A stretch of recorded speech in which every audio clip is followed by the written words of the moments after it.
Welcome back to All About Arsenal. After 2 long weeks of waiting for the international football to be over, we're back to Premier League action, and this was an amazing weekend for Arsenal fans. Hate Watch was fully online.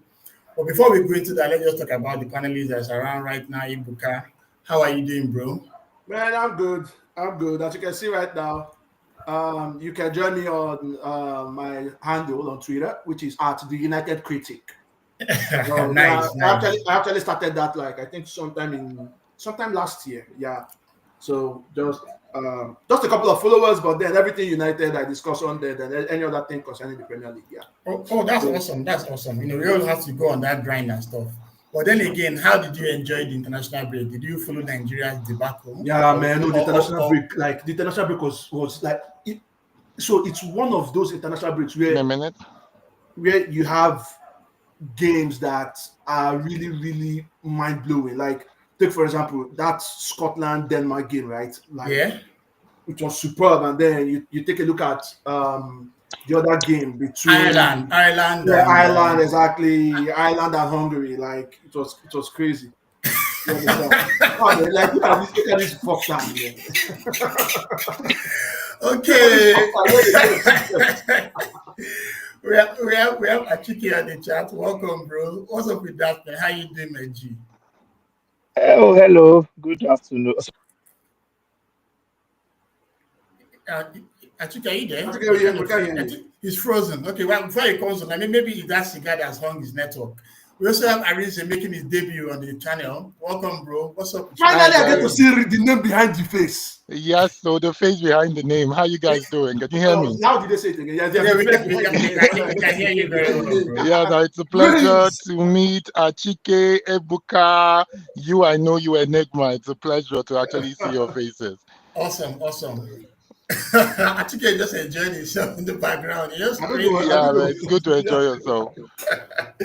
Okay, guys, welcome to the Gameweek 12 review. As always, we'll start with the agenda of the day, where we look at the Arsenal match review.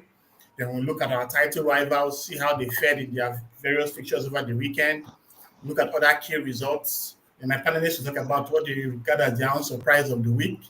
And we take a look at the injury watch. This was a kind of a relatively clean bill of health, but just a couple of niggling injuries here and there. We take a look at the table, which consistently keeps changing. And of course, we look at our predictions for the next game week, which comes up pretty soon. So without further ado, let's delve into the Arsenal match review. And I'll start with you here, Arinze. When Eberechi came to the club, there were some very, very high expectations of the lad.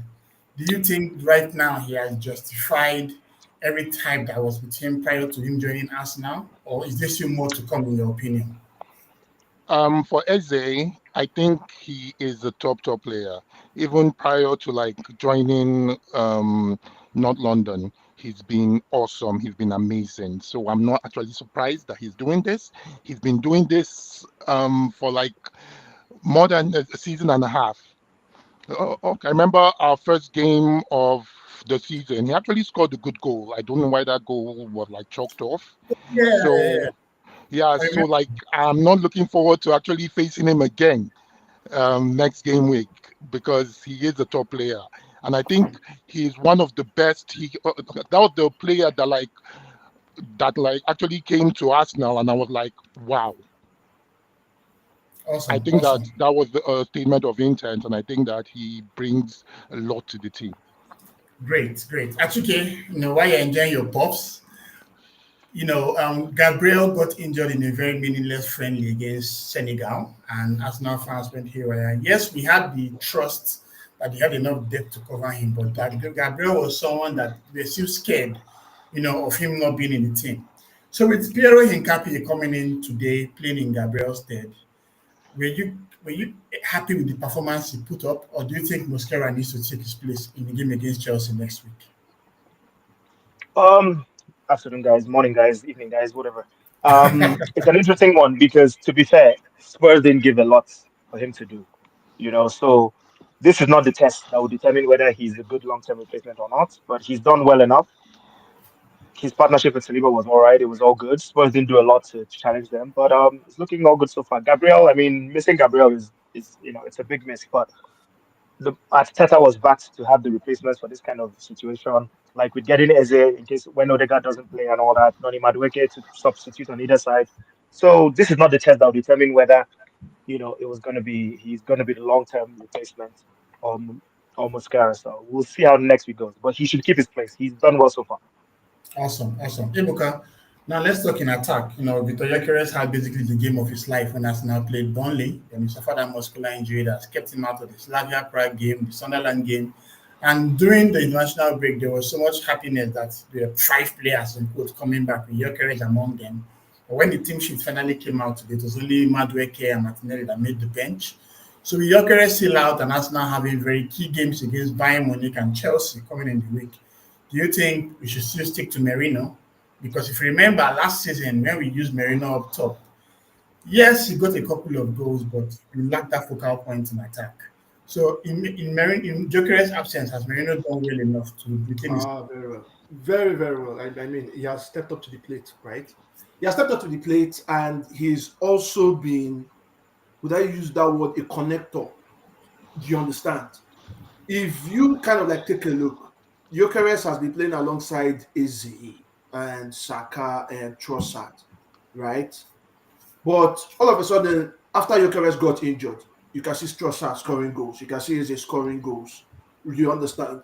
So I think Merino up front, he kind of like, because he's a midfielder, he kind of like understands the spaces and channels where the other players around him would be running into, right?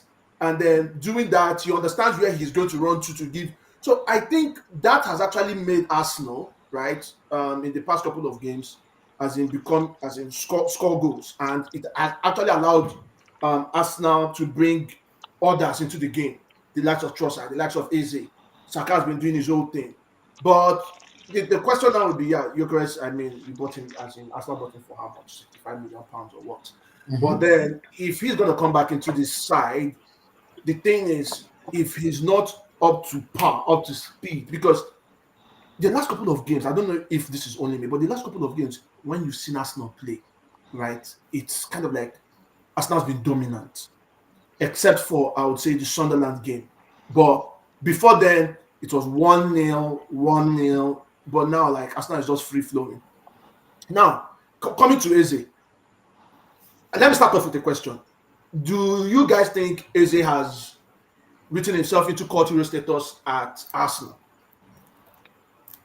Yeah, I would say so, yeah. Because honestly, the last time anyone scored a hat-trick in North London debut was Alan Sunderland in 1978.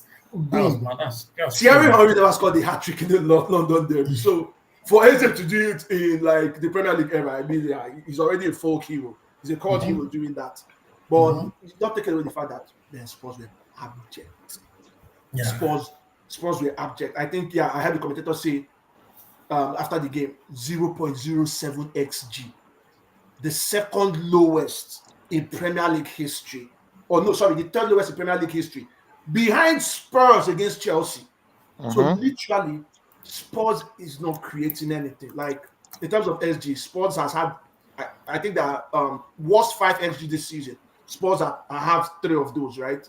So it's poor, like really, really poor from Thomas Frank, especially when they come against teams in the top half of the table. Okay, fair enough. So, Arinze, prior to this game, Tottenham basically had the best away record. In the 5 games they played away, they had won 4 and drawn 1. But going into this game and looking at the lineup that they put up, was it very evident that they had no plans to actually do anything? Were they hoping until the transition? And did you think that their performance was good enough to even warrant a draw? See, Spurs has been atrocious over the past weeks. I like how we pointed out how the game was with Chelsea. That was a 1-0 win, but like that was the most comfortable 1-0 I've ever seen.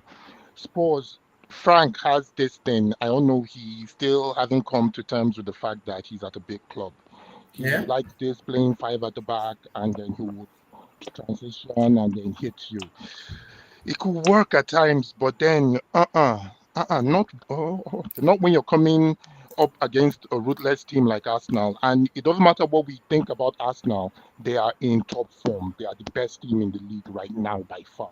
They've been the best team. If you actually look at it from a long term, let's say for the past seasons, and then you just try to gather all the points, they've been the best team in the Premier League. I don't think Spurs had a chance today. It doesn't matter who they put up. It doesn't matter what lineup. I think that like their mindset is not really elite at this time. Awesome, awesome. Okay, so we have a couple of folks on the chat.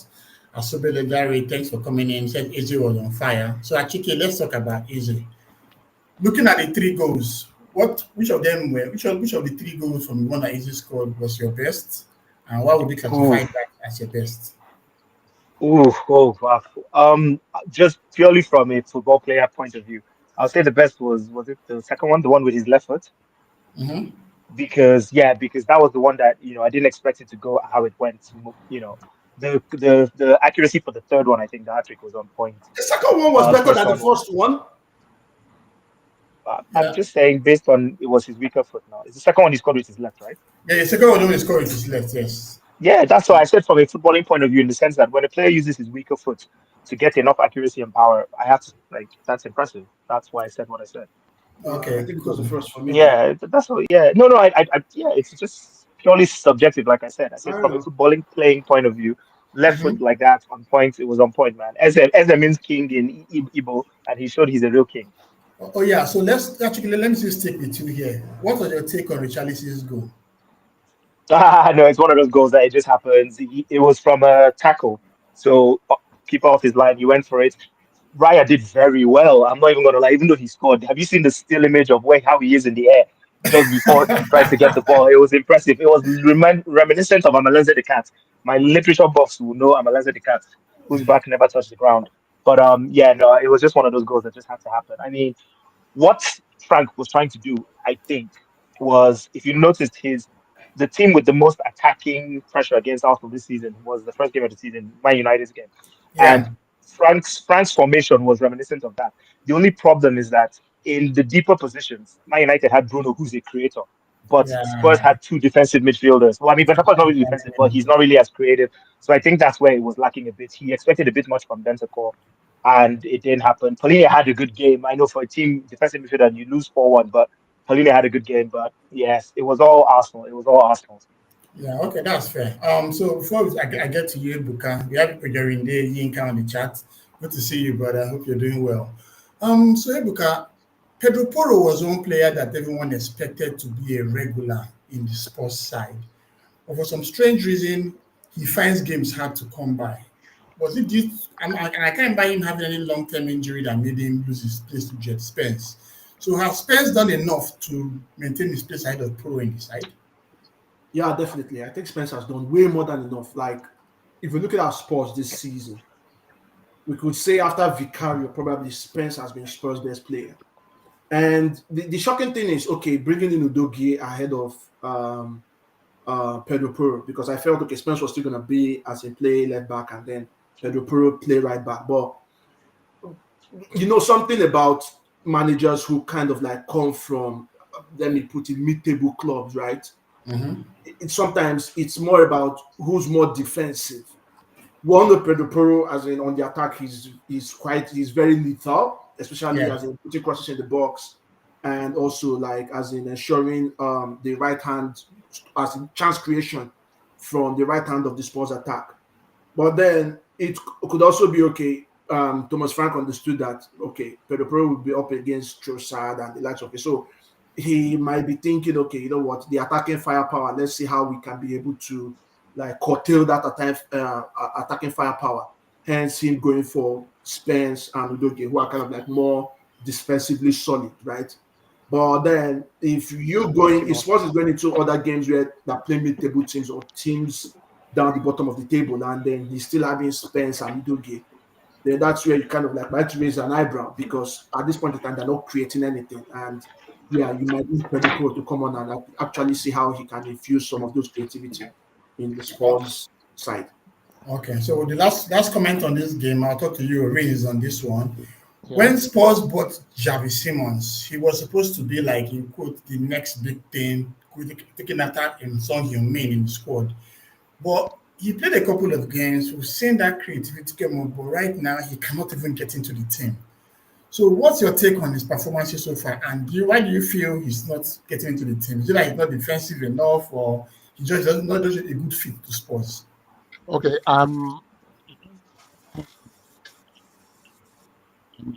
I've got a bit of insight into Xavi because we went in for him, or we kind of went in for him.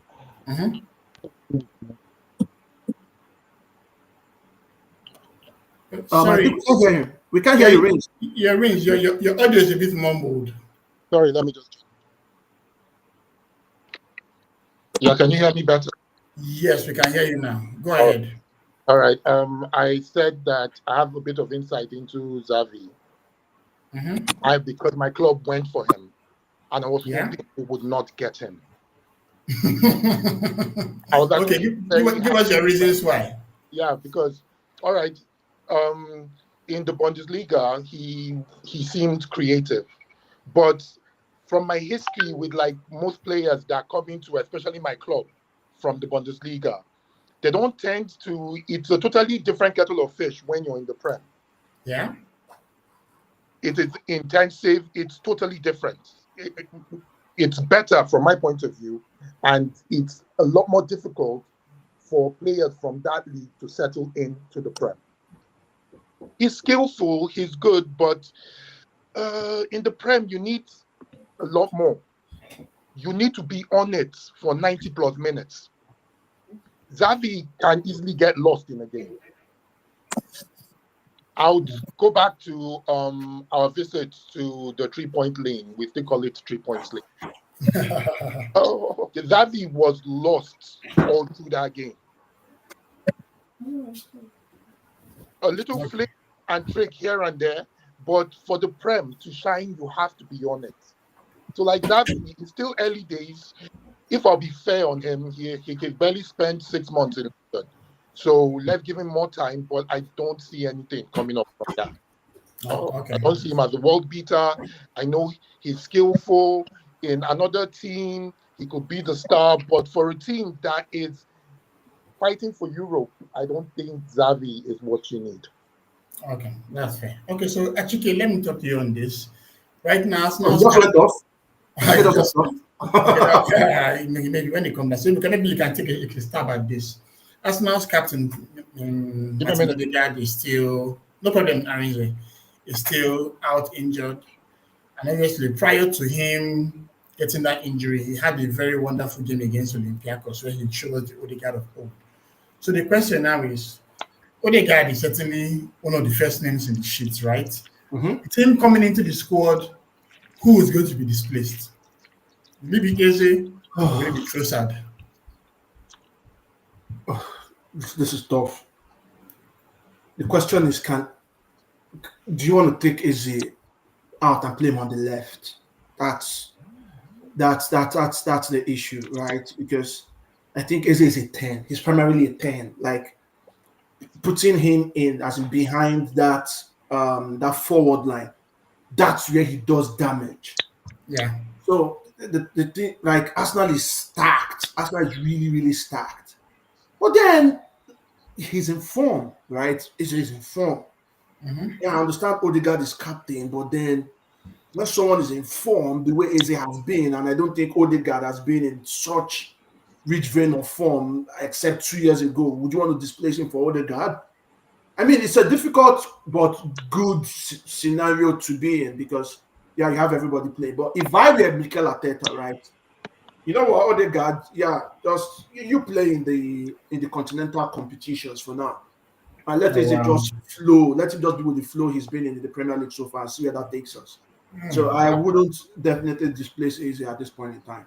Wow, that's a very bold. You could see the creativity. Like there was the time he did this dinking assist, right? We have to rise, yeah. Exactly, like to rise. And then in the second half, he tried it once again, but this kind of like curved dinking.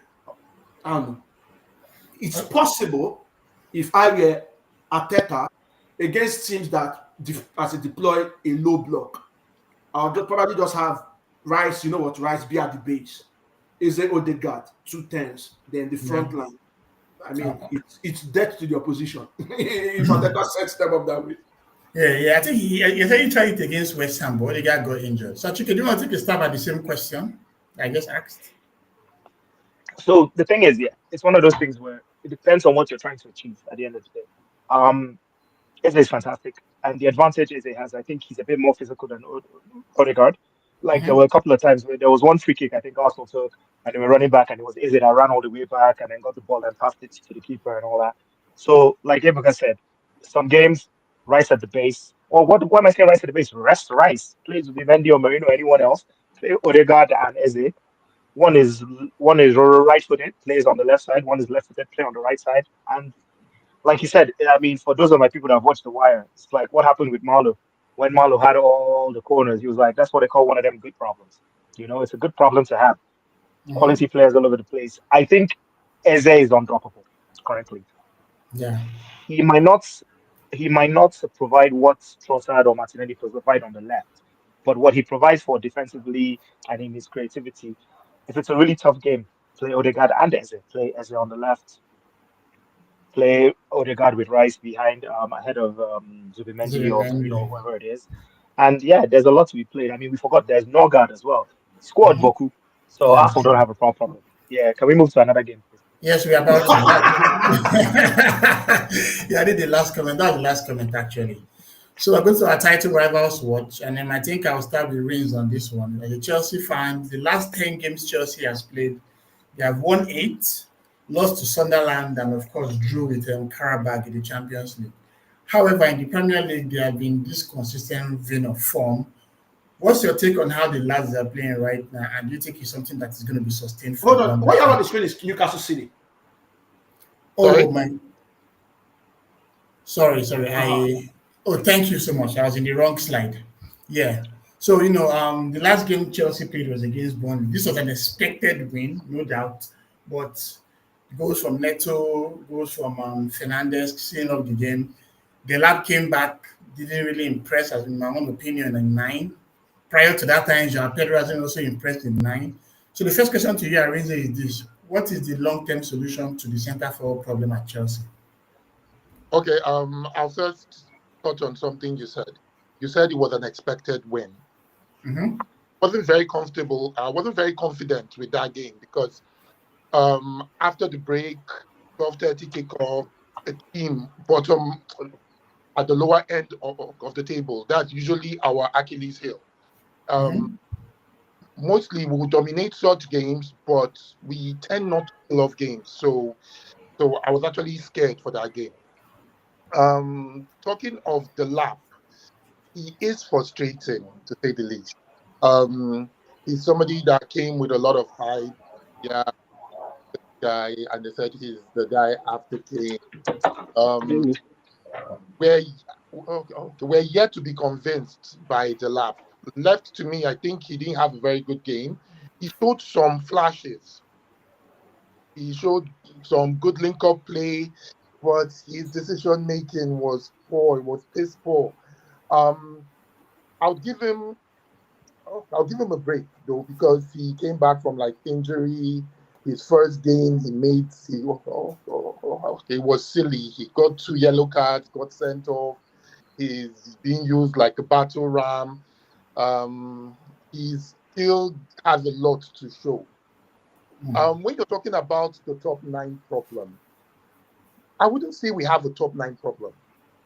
And I have. Well, you guys do. You have a top 9 problem. Let me tell you my reason. Go ahead. He needs a top 9 for goals, right? If we're getting goals from everywhere else, if we need somebody that can connect and give us goals, okay, right now I think we're the highest scorers or the second highest scorers in the league so far. We don't have any player that's on more than 4 goals. I prefer it when my goals come from everybody. I want everybody to be a threat up there. If not, all those days of we have Costa, he has to score. We have Drogba, he has to score. It's good if we have that, fine and good. But then if I have my players, if I have goal threats from everywhere on the pitch, I'll feel better. Okay, that's a fair assessment. So Ebuka, Moises Caicedo played 180 minutes for Ecuador over the international break, and he was a concern going into this game against Burnley, and understandably so, he did not even play because of fatigue. When you saw Andre Santos take his place in the holding midfield alongside Enzo, were you concerned that he was going to be overrun, being that he's not fully fit, or was it because it was a fixture against Burnley they had nothing to be scared about? Andre Santos is a player I wish Chelsea could give to United. Bless you, brother. Andre Santos is a player I wish Chelsea could like. Chelsea is start okay in central midfield. You've got Caicedo, you've got Enzo Fernandez, you've got Lavia. Essien, Lavia. Lavia, you've got Andre Santos. 5 central midfielders. I mean, and these are players that I don't think they're up to 25 years of age yet. Mm-hmm. Andre Santos is people do not understand, but if you kind of like go see what he did in Strasbourg last season, right? I mean, he was like, if you could put together like the League One first 11, and Santos was in it. He was in that. He was in that team. So when Caicedo was left on the bench and against Burnley, I mean, it's a no-brainer. And what did he do? Easily slotted into that midfield, like tackles, interceptions, blocks. He literally did everything. And at the end of the day, yeah, he was the man of the match, right? So he was focal to everything Chelsea was doing yesterday. And like, it's scary because if you could have a midfield that someone could seamlessly slot into, right? I still say, and I tell Reigns that your number 9, I think that is where Chelsea would kind of like, when the goals are not coming from other parts of the pitch, right? You still need a focal 9. But then next week, Chelsea versus Arsenal, I would love to see that midfield. I would love to see that midfield battle. I would really, really love to see it. But yeah, yesterday, Burnley kind of like threatened Chelsea when they were go down, but immediately Enzo Fernandez got that goal. I mean, game over. That's it. Okay. So, okay, no, go ahead, Reigns. Santos is somebody that most people in the Prem would not know about, but Santos is a gem that we've been watching since. Good. That guy, yeah. If not for Caicedo being the best ever or the best right now, Santos will slot into that team seamlessly. We've never played him in his rights, in his position. I think there was only a friendly, and I think we're just one friendly. But as soon as I just saw him start, I had no concerns. Okay, makes sense. So, Achike, Estevao is someone that's also been showing promise, scoring so many goals, amazing wonder kid. But for some reason, he's not starting as much as we expect. So is it a case of Maresca trying to manage the expectations around him, like what Arsenal is doing with Dowman, or should he be allowed to play those consistent games that can allow him cook? Because we're seeing him on international stage in Brazil, we keep scoring goals like crazy there. I mean, it's one of those things where, the team is winning. So whatever the manager is doing is working. And yeah, Esteban is a quality player. If Chelsea know what they're doing, their team will be built around a core of Enzo, Caicedo, Palmer, and Esteban for a while to go. And yeah, the boy is good. As the team is winning, everything the manager is doing is all right. That's the results. Football is a results-driven business. So keep him the minutes he is. When you get ready, he'll get better and better. This is the tricky period. There's games every couple of days now till what, January. So there's Yeah. enough game time for everybody to go around. And following up from the Andre Santos thing, just a little point. Yeah, the boy is a quality player. I mean, apparently part of what was delaying the Garnacho deal was United were trying to find a way to meander him into the deal. Him partnering with Bruno would have been fantastic. But Oh yeah, my he's a good God. player. It Chelsea are sorted in the midfield. I mean, you've got Enzo, you've got Caicedo, you've got Lavia and Andre Santos, Esteban wide, you've got Pedro Neto wide. You've got on the other side is where it's a bit tricky, but you'll see by the time Palmer comes back, or João Pedro might go to that side. Chelsea are a dark horse, man. It's just that these boys are young, so there's that pressure, added pressure of being young and not knowing exactly the experience to like win major things. Even though Chelsea have been winning some things, but yeah, the squad day. It's in Okay. defense that they might have an issue. Yeah, and just to add to what Achike said, right? The Estevao thing. I mean, where do you want to play him? Do you want to play him on the left? No, definitely you have to like bench Neto for him. Neto has scored, as in has 5 goal involvements in his last 5 games. I mean, you just can't put that person on the bench. So that's the reason right now, as in Neto is ahead of Estevao because Neto has been delivering the goods in the past couple of games. Yeah. Okay, so you can let me see stick with you. How big of a miss has Cole Palmer been? Because you know we heard in the news that he also broke his toe as well. Yeah, it's crazy. Like it's crazy. You have Cole Palmer out, and I don't think Chelsea has missed a beat. I mean, Cole Palmer out, but then the results, they're still churning those results, right? Mm-hmm.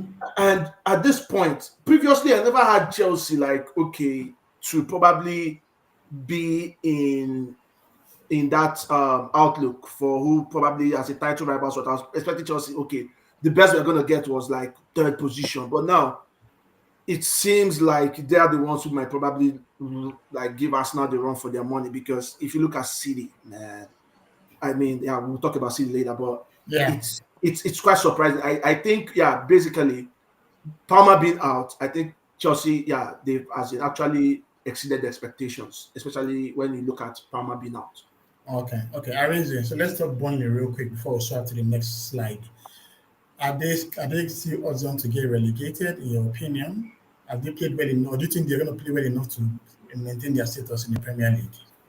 No, I think that I feel that Burnley will survive. I feel like they'll survive. I feel like they'll struggle, but like they will eventually make. Nah, Burnley survive. No, they can't. And then who's gonna go down? Very tight. Who's gonna go down? Yeah, I don't see any other person going down except probably Fulham. Yeah, probably Fulham because Fulham has not actually been that. Wolves, Uncle. What about Wolves and West Ham? Wolves is condemned. Wolves is condemned. I think Leeds and Burnley are the remaining two. I don't see if anyone is going to be in that relegation mix. I think it's going to be Fulham, but I don't see Forest and West Ham. We have Wolves. We have West Ham. Nottingham Forest. They played well that yesterday, but I've lost your camera. You're aware of that, right? Oh, sorry, I didn't know that. He has a face for radio, anyways. Okay. Yeah, go ahead. So continue your thoughts. All right. We have Wolves. Forest played. Let's see if they can still. But Burnley might make it. It's going to be tight down there. It's going to be tight. It is going to be tight. Okay, I agree. So, Ebuka, let's go to the next one. You saw that tweet where they said Ruben Dias scored the goal and was running straight to the center circle, only to concede 2 minutes later. What's up with Man City and their shaky away performances? Welcome to. If there's a case of maybe this season, and I said okay, but last season clearly showed that their underbelly was out and teams actually went at them. I think they lost 9 games or so last season, right? Yeah. And we're in the new campaign and they have lost 4 already. So are they still good to be title challenging rivals to Arsenal? Of course, they drop off. And when you have as in Erling Haaland, you're always going to be in that title mix as long as you still have Haaland, right? But I think Pep Ball peaked in 2023 when City won the treble. I think that was when Pep Ball peaked. Like that was the apex of Pep Ball. And since then, the game has kind of like evolved. And I would say Pep is trying to keep track with that evolution. That was one of the reasons why he kind of like changed his backroom staff. He brought in Pep Linders, whom worked with Jurgen Klopp, but still, I mean, he's still trying to grasp what's going on there. You also would not at least fail to consider the fact that the senior players City had back then, the likes of Mahrez, Gundogan, Kevin De Bruyne. I mean, they've left, and now you're seeing younger players. Are they that required quality to replace these guys? Not really sure. But then you have to kind of like, and that's where your managerial news comes to the fore. And people still say that like they think Pep is greater than Ferguson. Nah, never. Ferguson did it with like even players he took from Ireland, Irish league, and all of that. But look at Pep right now; he's trying to like figure it out. Yeah, but yeah, not taking away from what Newcastle did. I mean, I think this was Eddie Howe's first win against City in his 19th In attempt. 19 games. In 19 games, yeah. He previously in 18, he's drawn to lost 16. So yeah, and going to St. James's Park. I mean, good luck to anyone who goes there. Yeah, and that's my next comment, Arinzi. That ground, St. James's Park, is one that has been a bogey ground for many teams. Last season, my boys lost there 3 times, twice in the Carabao Cup and once in the league. And even when Arsenal won Newcastle this campaign in St. James's Park, you could see how late it was for the team. So when you have grounds like that where there's already that fair factor around it going into each game, how does that help the confidence of the players? Something with Newcastle is not just the park, it's the entire city. It's the football crazy city. Whenever they have a game, it doesn't matter where they are on the table, as long as they're at home and that you're a big boy coming there, you're going to suffer. Arsenal actually winning there showed me that I think that they are ready this season to actually do something, because I'm that telling you, there will suffer. The whole Yeah. it's like as soon as you just get into the city on a match day, it's crazy. It's like an army of tools everywhere. It's like I'm telling you, army of tools, man. everywhere, every corner you go, every pub, it's crazy. Good when it's not your team coming to play. Yeah. Okay. Makes sense. So actually, so Dambon got a red card in the previous game, and then Lewis Hall came on as well, but suffered an injury. With Botman coming into the squad. So right now, what's your take on Newcastle's backline? Do you think they still need to delve into the transfer window to probably make a couple of more signings? Are the players they have good enough to maintain that Champions League challenge? Because if you remember, they were almost close to missing out on Champions League football last season, but other results actually helped their cause. So with them being in Champions League this season and probably in the table right now, do you think they need to make more investments in the squad to bolster their defense? Oh no, defense. I think the main issues is injuries because like Lewis Hall and Libramento as your white people is strong enough, and the centre backs. I think the centre backs are okay because of the midfield ahead of them. Those 3 boys in midfield, those 3 men in midfield can protect any back line accordingly. I think yesterday I was very happy, obviously, because Man City losing, Liverpool losing is always a great day for any Man United fan. I think they have what? They have Botman, Byrne, Shah, Malik Tiao, and who's the other person? They have 4 okay centre backs that I think are good enough. Yeah, They are white Lascelles. people. Lascelles, who I forgot was alive, but on the wide they've got what Livramento on the right with Trippier. On the left they have Hall, sometimes Dan Byrne. That's okay. I think that'll be okay. If people can stay fit, although this is Yeah, and this even my tricky targets bump too. time. Target still deep. Yeah, Wow. yeah, Wow. yeah, Well, yeah. yeah. I mean, Okay, fair. Newcastle should be all right if their midfield can stay as solid as it is. Wissa Yeah, hasn't played a game yet for them. They're white people. They've got Harvey Barnes, the good Northern Irish lad. They've got It's all right. It's all right. It's all right. I think their team is okay. Injuries okay, can fair like enough. affect anyone as it can, but I think their team is okay.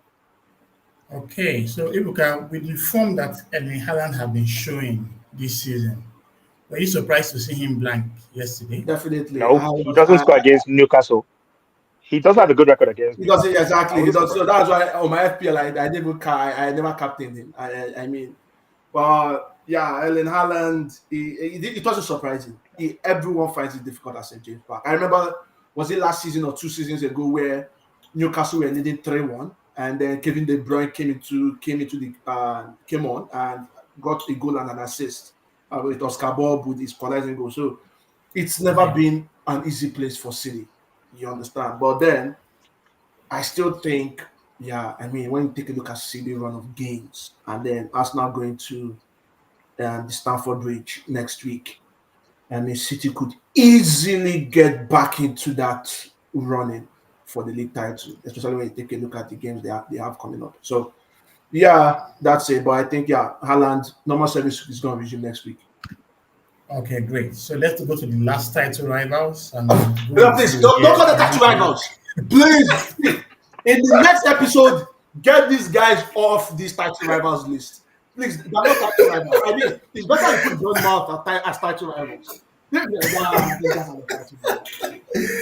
Oh my God, Arinze, oh my God, like I'm speechless. So yes, they have been in a terrible run of form, no doubt, but Nottingham Forest is also another team that was in a form so shocking that they had to sack the manager that they signed to replace the one they had, right? And going into this game in Anfield, Liverpool did not even look like a side that was even going to score any goal. So how deep is this rot at the club right now, in your opinion? I think it's deeper than we actually realize. I was saying this from the ending of last season. I was calling them puny champions because when they came into the break, after they secured the league, I doubt if they won. They hadn't won any game after that. Yep. Truthfully, they lost a player tragically. Rest in peace. And Salah last season was playing. It was obvious that he was playing for the back. They brought lots of. They would need time to actually tell, but Liverpool, I didn't have them up. I put them down at fourth. Right now, like that fourth is actually a fast track. The people I feel that will really, really run for this season, I had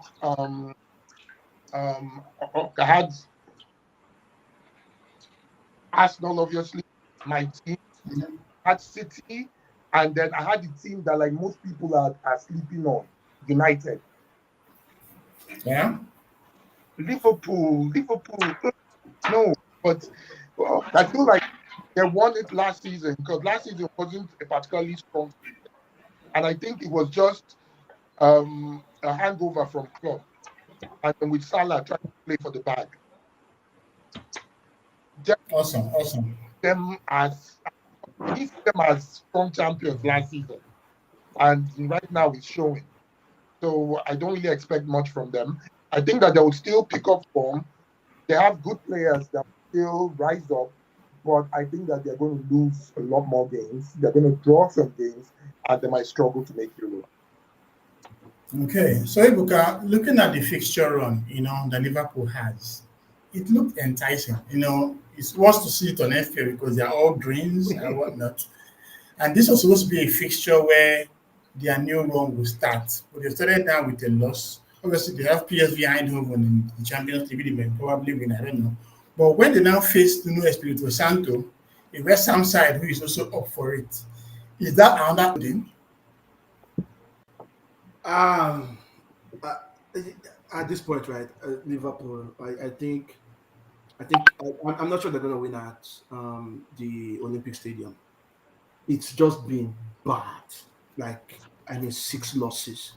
Only the teams from 17 to 20 have lost more games than Liverpool in the Premier League this season. I mean, when you're looking at as in defending champions, they've had the second worst run of second loss as in run of results, besides from Chelsea in 15-16.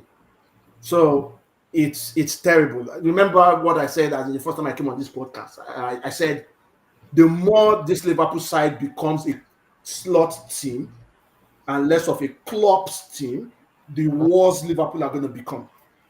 Yeah. So I don't think Liverpool, because you get to know a manager, right? When, especially after transitioning, when he tried to implement his ideas and everything into the team, that's when you get to know a manager. And it's actually stupid that you spent 85 million on Ekitike and then proceeded to spend another 130 million on Isak. You never needed Isak. There were holes in the midfield which they were supposed to actually take a look at. There were holes in the defense. I mean, Konate has been a tragedy this season. Ibrahim Konate. He has been a tragedy. Like, let's be honest. Complete tragedy. But then when you look at the bench, who can they call up to replace Konate? Yeah, just Gomez and Pesky is even out the ACL injury. Exactly, and then Diego Leone they got from Parma is injured. Konate, this is his last season. at Liverpool. He'll be leaving for free next season. Probably he has his mind already playing in Madrid. Probably he's going to play the Madrid. He has his mind already playing the Madrid match today. But he's been a horror show from Konate all through this season. I'm telling you. And the earlier Liverpool tries to find an in-house solution for Konate, I don't think this is going to get better. They are going to keep on conceding goals. Okay, so Achike, let's talk about Dominic Szoboszlai. He was one of the players that was quite exciting in this campaign. But right now, because of versatility, he has been shunted to the right. Bearing in mind that they lost Alexander Arnold and the likes of Frimpong and Bradley have had their injury challenges and whatnot. So how big of a challenge is it having Szoboszlai as a right back instead of an attacking midfield? So here's the thing. I mean, part of it, we're only noticing it because Verts hasn't found his form yet and all that. Slobozai is actually a good option in right back if they intend to play the way they played with Trent, because he'll be supplying that creativity from the right that they're used to, which Trent used to supply as well.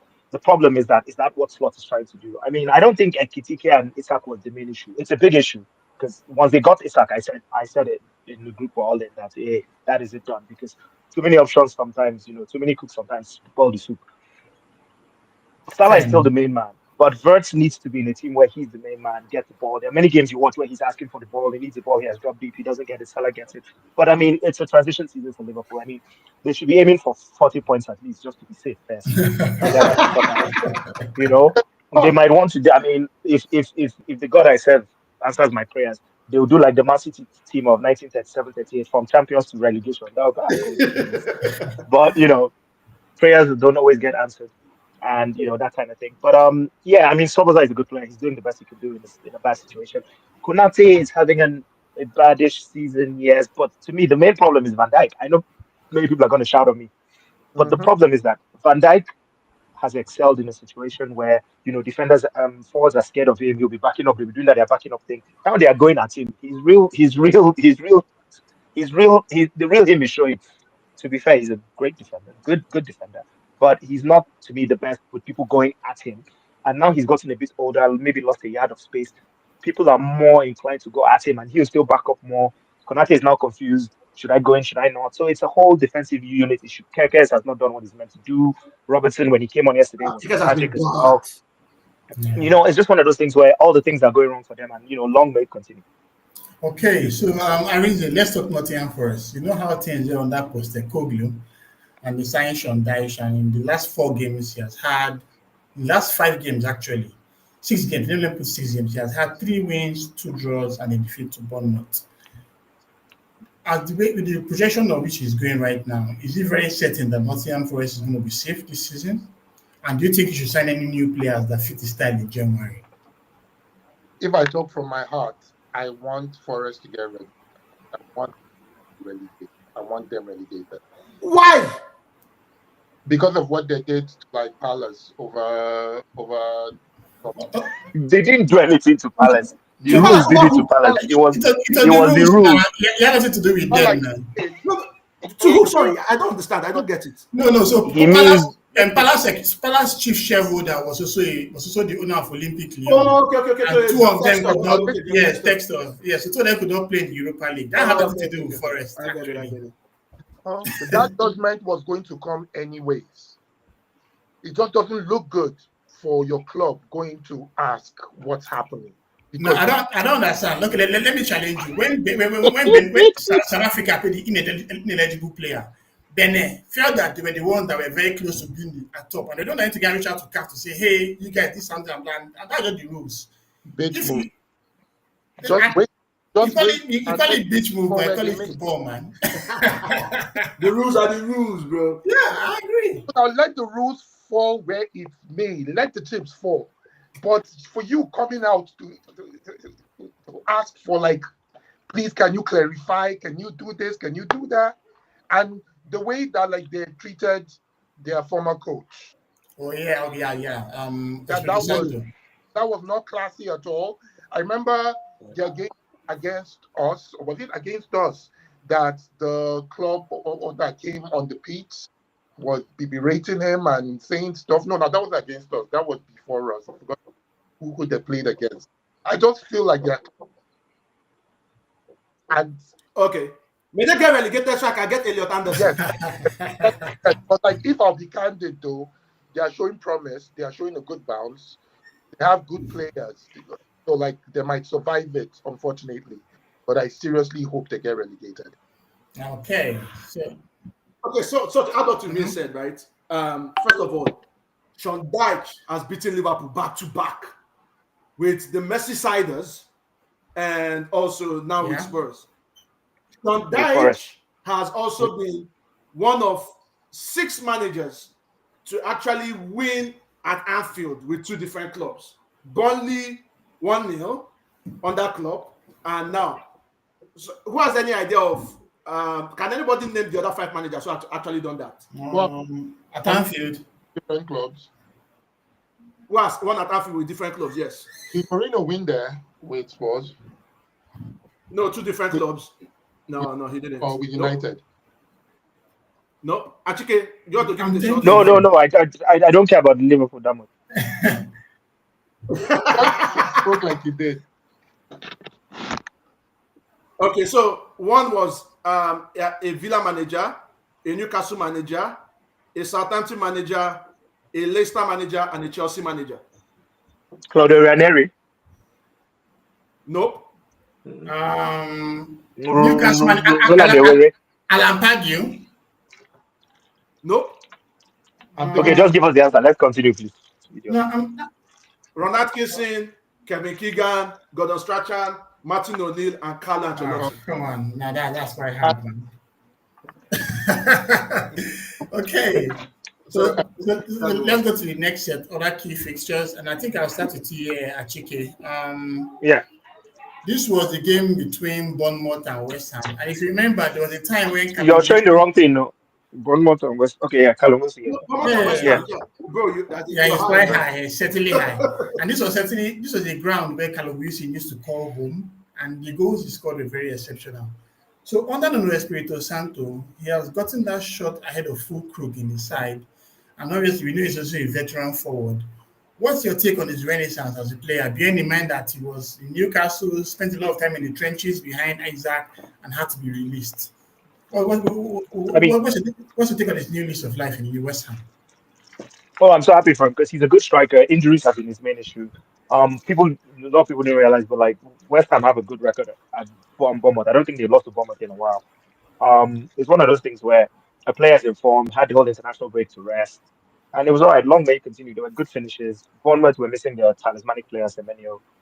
Tavernier did well, but it was one of those games where it could have gone either way from the beginning. When the fixtures were out, West Ham have a good record against Bournemouth, but I'm happy for Wilson.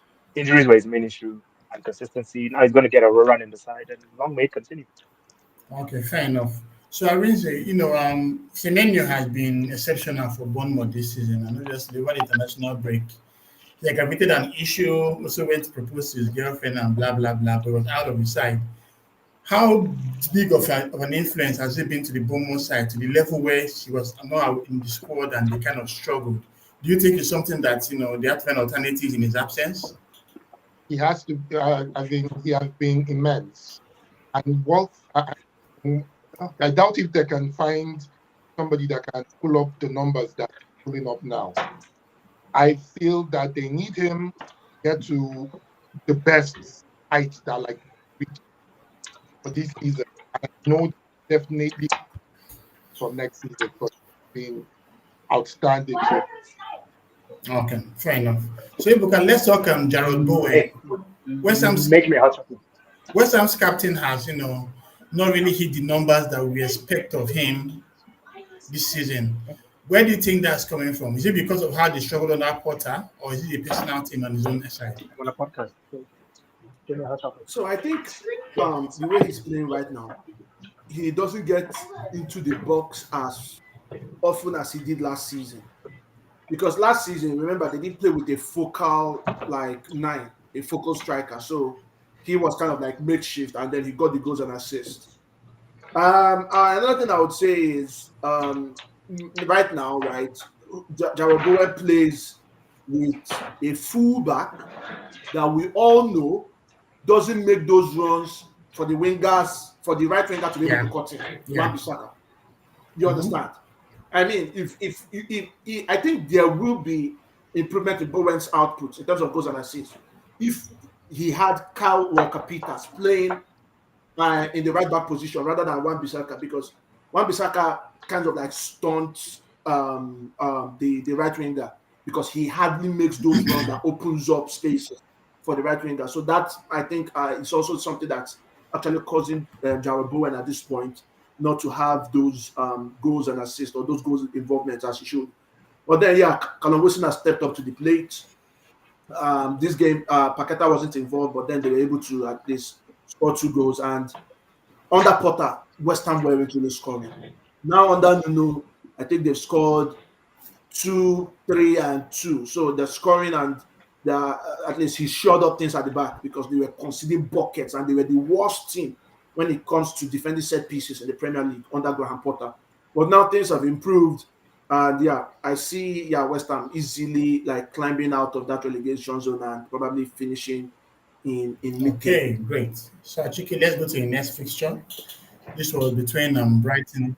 So sorry, before we go to the next fixture, right? In the West Ham game, something happened. Areola made an assist. Yeah, and even had 10 saves as well. Yeah, exactly. He made an assist, 10 saves. So and we all love Areola. So in the past 2 seasons in the Premier League, can anyone tell me as the goalkeepers who have made an assist? Edison, Alisson, Jordan Pickford, Alisson, and Flecken. And there's one more. Roland Dewey. Pope? Nope. Just for time's sake, Leno. Oh, Leno. Yeah. I remember that game. That's true. Yeah. Okay, so we also talk about Areola having a good game. But Verbruggen also had a very good game. He saved a very late penalty for Brighton against Brentford. So Achike, what's your take on Brighton and Brentford this season? They just have this vibe about them. Like they're no longer as exciting as they used to be, especially Brentford. Well, in the side of Brighton, yes, they managed to get the win against Brentford and all that. But there are not many household names in the team anymore. Obviously, Welbeck has been very exceptional for them. But do you think they need to make a couple of more exciting signings to get their identity back? Because even someone like Kaoru Mitoma, who was one of the class acts for them, has really struggled with injury this season, and not at all Welbeck. So what do you think they can do differently as a side?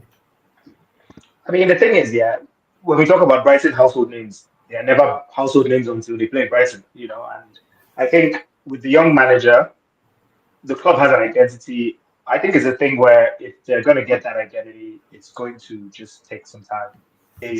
Last season, not this summer past, the summer before last, they spent, I think, Nets spent one of the highest in Europe, new players in and all that. And I think it's one of those things where things just need to gel. They've had some injuries as well. The Kuipers they got, to left back to replace Estupinian, he's been in and out. Sometimes he's played left. Yeah, the Kuipers, yeah. And I think it's one of those things.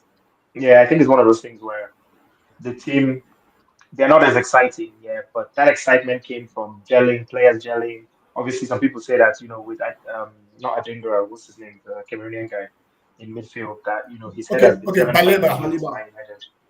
Baleba, a couple of that. I mean, Welbeck, my boy. My boy. So happy for him. I think it's one of those things that will come together. Okay. With Brentford, change of manager, loss of players, they're still a bit solid. That game could have gone. I mean, a draw would have been a fair result in that game. Penalty notwithstanding. As you said, Verbruggen did really well. And it's one of those games where when I was looking at it, it could have gone either way. It went Brighton's way. When they go back to Brentford, depending on how the table is looking, confidence of players could go either way. So just one of those games where I don't think either of them will be. I mean, Brentford would be upset with the result, but the performance was okay. They know what they're doing. Their set pieces are on point. Their forward line is looking good. Not as great as it has before, but then when you lose players, there's a little drop in quality. But overall, it was one of those games where I think Brighton will still come good. Brentford will be okay. And they'll both be the mid-table that they both expect to be, I guess. Okay. So, Ibuka, back then they used to have Solly Match, who was very exceptional for them. but unfortunately he's been out injured for quite a while. And in Yankuba Minte, they have a new right winger that has been consistent for them and getting some very good output. What's your take on Minte? This is like a real breakout campaign for him this season. Yeah. I mean, Mente has always got it in him. I mean, yeah, he was at Newcastle, and after Newcastle, I think he went to Feyenoord, if I'm not mistaken. Just can someone Yeah, to verify that? Feyenoord on loan. But he's been a Yeah. Feyenoord, right? Yeah. So he's been a constant threat, as in Feyenoord, and then he came to Brighton. Last season, towards the tail end of the season, we saw what he was capable of, right? Especially against Newcastle and the games Brighton had. I think the one, especially the one also where they trashed for Spurs 4-1 at Spurs Stadium. In terms of goal involvement, especially when it comes to as in expected assist, I think he's top three in the Premier League. I mean, in expected assist because he's always going and going and going. 1v1s, he's trying to get at, he's trying to defeat his marker. And I think when the AFCON comes around and he goes off for the No, African Cup of he's Nations. actually not going. Gambia didn't qualify. Oh, Ghana did qualify. Okay, I think that's good then. So yeah, so that means they've got him intact, and he should be able to keep on delivering the goods for Welbeck to finish because you also have to give it to Danny Welbeck. I mean, I think this is his in terms of scoring goals. I think this is his most productive season at the age of 35, right? In what they call this derby, it's sometimes known as the data derby because both of them use data, right? So exactly. So he's been he's been great. Daniel Welbeck. These are two teams where their recruitment has been solid. They've been able to give young managers those opportunities. You look at Fabian Hosela, you look at Keith Andrews. Who thought that Brentford would at least be? Everyone touted Brentford to be relegated. I mean, I also was among that touted that. But then you see the data models that they use in getting these managers and getting their teams, and I mean, it's been superb. And both of them, not forgetting their owners, Tony Bloom and Matthew Benham, they own betting and gambling companies. So you can understand the reason behind that. Enough. So Arinze, let's talk Igor Thiago. You know, when Ivan Toney had that long-term ban for betting, as Ibuka just spoke about right now, they signed Thiago from Club Brugge. But I think when the top scorer in Brugge, but he suffered that terrible knee injury, which allowed Johan Wissa to be the main man. And when he came back from the injury, Wissa was still the main man in the squad. But Wissa has finally left, to Newcastle, and in 12 games so far in the Premier League, Thiago has scored 9 goals. What's your take on his performances so far? I like it. It was unfortunate what happened, but come out with it. Vince, we're losing you. We're losing your audio. Sorry. Yeah, you're a bit mumbled. Do you want to start again? Sorry. Give me a minute. Yeah, that's fine, bro. Yeah, my glasses are they're acting up. Yeah, can you hear me better now? Yes, please. Go ahead. Yeah. All right. Thiago has been a very good player. He's somebody that I like. It was unfortunate that he had that injury, but then it's something that happens. I think that he's a very good player. I think that we're just starting to see Thiago burst into the limelight. I predict that, at the end of this season, by next summer, a lot of the top clubs will be coming for him. Yeah. So basically, he'll be like this season's Chris Wood, pretty much, and they even had the same FPL value as 6 million. Okay, so Achike, Fulham, they have been quite inconsistent this season, and Sunderland has been a team that has been very consistent this season. So, what is your take on this result? Was it well deserved? Yeah, I mean, this was a game that I felt Fulham were going to win. Keeping Anderson in my field shows that as well. The thing with Sunderland is that great team, solid, but they had a lot of players go on international duty. They're also going to lose a lot of players during AFCON. They have a lot of African players, but the game overall, Fulham have been inconsistent. But Marcus Silva has shown he has what it takes. They've also been missing some players at different times. I mean, Robinson, their captain, and star left back hasn't been playing a lot. But it's one of those games where Fulham victory, it didn't surprise me at all. Sunderland was so solid. It was one of those games that was going to be low scoring anyway. And Fulham had this thing about them. They always have this run during the season where they might have to get a couple of good results. And when we say, oh, these guys are going so well, then they'll have a couple of bad ones. And then we're like, oh, is Marco Silva's mind in Saudi or in a bigger club? But I think overall, they'll be all right. They have enough quality. They have enough determination in their team as well. And Sunderland are going to be okay, I think. But this December period where they'll lose a lot of African players is going to be their determining side. Luckily for them, they had a good start to the season. So those points they got early on might be enough to keep them where they should be. Yeah, I agree. But Ebuka, after this loss to Fulham, Sunderland plays Bournemouth, Liverpool, Man City, Newcastle in the next 4. Do you think they will get any results in those 4 games? It's all about how good will they be defending their goal, right? Because in this Fulham game, Sunderland were able to just muster 2 shots. I mean, it's all about how they're going to defend, how they're going to set up at the Stadium of Light. Because if you take a look at it, right, that's where they've been defeated. They've not been beaten at the Stadium of Light this season. So it's more of looking at that next round of fixtures. How many are away games? How many are home games? Right. So Bournemouth is home, Liverpool is away, Man City is away, and Newcastle is home. So man, I think they'll get points against Newcastle. The time where Derby. The time where they will definitely. I think they'll take that. They'll definitely get points against Newcastle, but against Bournemouth, and it's going to be a tough run. And then you're coming to like what Sir Alex Ferguson calls squeaky bum time, where those fixtures are all clamped up together, right? And it's whoever comes out at the back after that squeaky bum period. That's where you actually have an idea where everybody's going to be like, and that's how we have an idea what the table is going to look like. And in that period, I think Sunderland might struggle with that run of games, but it's all about how good can they be at home and how many points can they get. I'm talking about Fulham, man. Yesterday, Sander Berg was good. He was immense, Sander Berg. Yeah, and so he's one player I always wished United got, but he's in Fulham, and then Fulham also has been a team that has got most of their points at home this season. They've been awful away from home. Fulham has been awful. Ebuka, sorry to cut you. In this stream, you've wanted Anderson, you've wanted Andre Santos, you've wanted Sanderberg. How many DMs do you want in your club?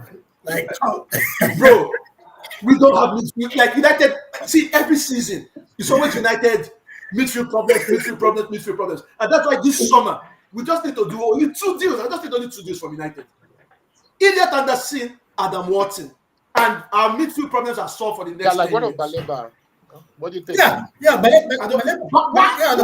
They need to Baleba at some point.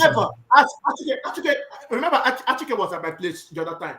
I told him I've never rated Baleba. When he was at Reims, he's a one-season wonder who had a single good season. And based on that singular season, the hype train came to be. He's never been that player. And to be honest with you, he's your regular League One midfielder. That's it. I mean, he's been hooked off 5 times at halftime in the Premier League this season. And every time he's been hooked off, Brighton has come back to win the last 3 games that they were behind at home. Liverpool, City, and Brentford. And in each game, Baleba was hooked off at halftime. Yeah, true. Question. Since we have 2 United faithfuls here, what are your thoughts around United right now? Be honest. No, at the end of the season, we'll get to United pretty soon. So, let's stick with you here. The slump for Wolves continue. They just got a new manager in Rob Edwards, and obviously the game against Crystal Palace wasn't one I expected them to get anything about. But what is the take on their performance? Do you think the jury is already out for them to be relegated this season? Wolves is going down to the Champions. I think they know that they are going down, so they are getting life ready for it. Yeah, because then again, I think Edwards is actually a championship kind of manager. Fair enough. Yeah, they're prepared for the championship. Life for it. They know it. Their fans know it. The whole city knows it. Everybody knows it, and Like they are looking at how to come back up as soon as possible. So like Wolves, they are like gone. They're like no show for this. Okay, so Chike, what's your take on Daniel Munoz? Is he among the top three right backs in the league this season? Right back. He's right wing back. But yeah, I mean, he's one of those players that is perfect for the system in which he's playing in. Yeah, like And yeah, Alonso, yeah. that's all I can say. Yeah, he's perfect for the system in which he's playing in, and his engine is fantastic. He has the mind of a almost he has the mind of a winger, and then the defensive loose enough of a right back. So it's just like a perfect wing back for the system he's playing in. He's the kind of player that he'll now go to a big club that plays like 4-4-2, and he won't be as good. And they'll say, he can only shine in a small club. But sometimes players have to play to the system. But then again, he looks good enough that he might move to a different system and be doing all right. But yeah, it's one of those situations where they literally have the players they need for the way they want to play them, which is good. Which is good. Okay, awesome. So Chike, another game week, another points dodging from Ismail Assar. For some reason, he tends to score in every other competition besides the Premier League. And I think right now we are hoping for the AFCON to come soon so we can just sell him off in our FPL teams. So what's your take on Sar's performance so far? Like, has it been worth it as a player for the No, team? Sai is a good player and he's doing well for the team. Football is not just about FPL points. He's doing well because of his goal threat in the other competitions. Sometimes he's getting double teamed, which is giving Jeremy Pino space to run around, giving the midfielders space to come forward. It's one of those things where, I mean, if you're doing your job and your team is winning, that's all that matters at the end of the day.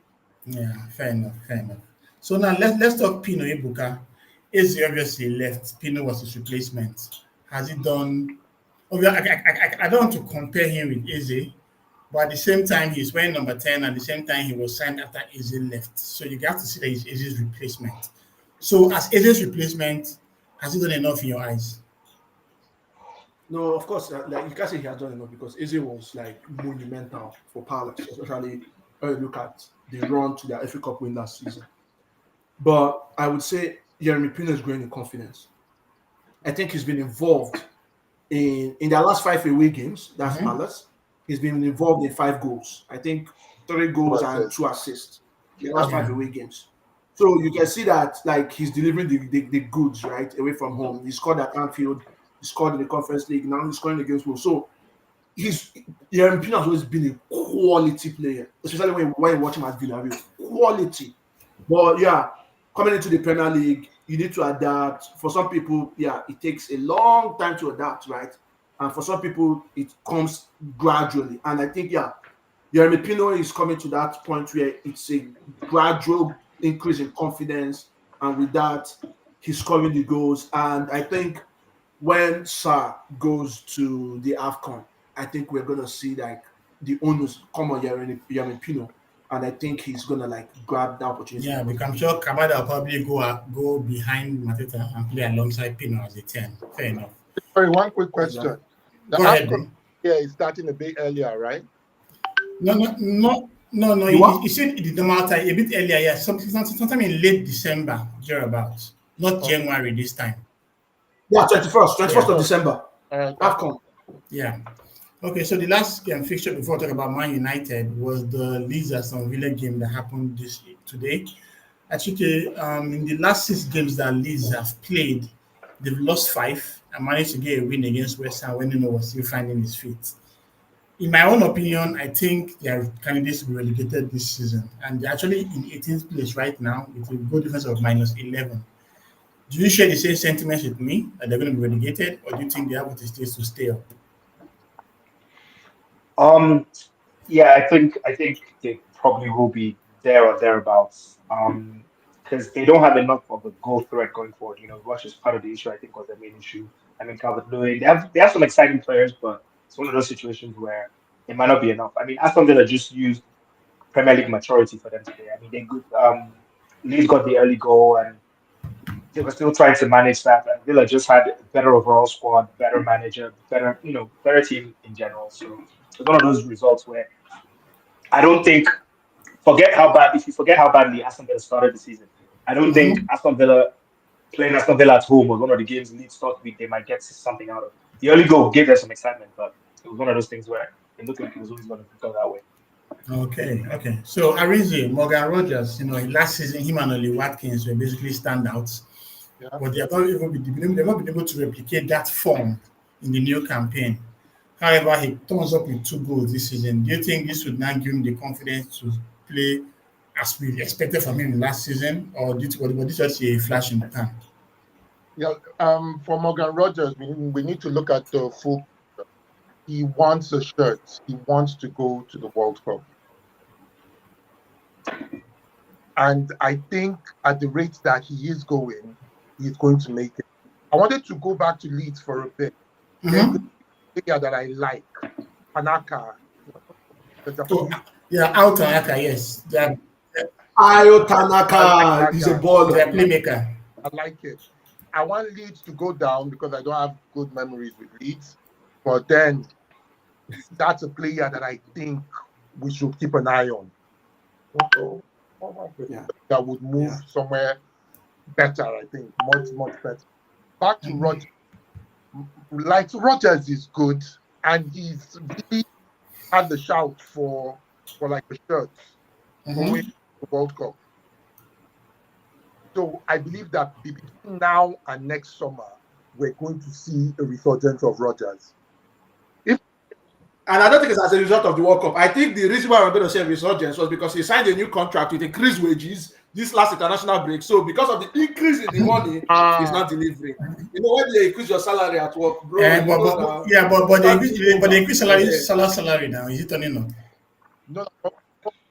Salah's eating enough now. They're paying him now for what they've done before, not what he does. Okay, so Ebuka, let's talk with Watkins.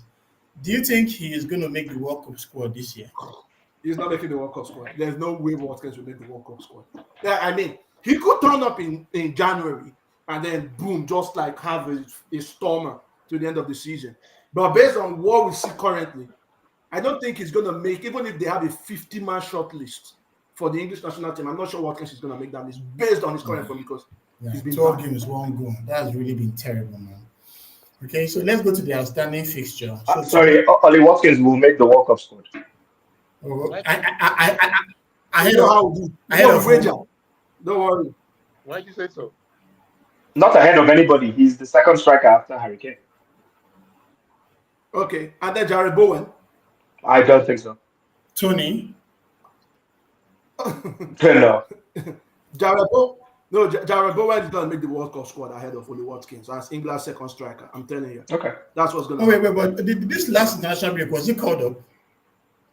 No. Watkins. I said no, Watkins wasn't, but he'll make the World Cup squad. Okay. Well, let's see how it goes then. I agree with you on that. So let's talk about the outstanding fixture, which is Man United. Right now they have picked up some form, and this is a game they're expected to win. So Ebuka. Okay, I like that word, expected to win. So Brian Mbeumo, that's me, of course, has been in very good form. Are we expecting him to score again tomorrow night? Well, it's not about Mbeumo, right? So the thing about, and I'll come back to this point, Ruben Amorim. The thing about him is this. When you expect United to deliver, he bottles it.